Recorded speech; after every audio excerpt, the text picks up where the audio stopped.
Kung inaakala mo na healthy ang honey mo, may sasabihin ako sa'yo. May nagsabi na ba sa'yo, natural kasi yan, kaya mas okay yan kaysa asukal? Teka lamang po, sa totoo lamang, pareho lamang po talaga silang added sugar.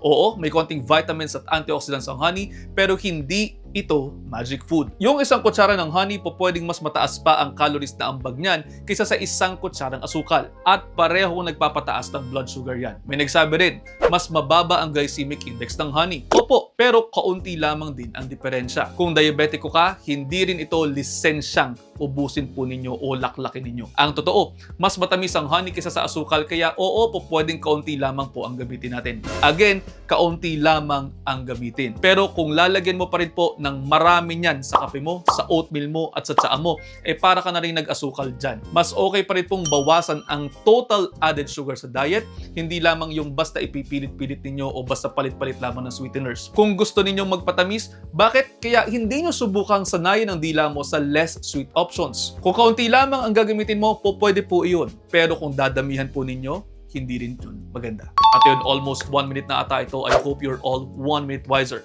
Pakipusuan kung may natutunan, and I'll see you next time. Ingat!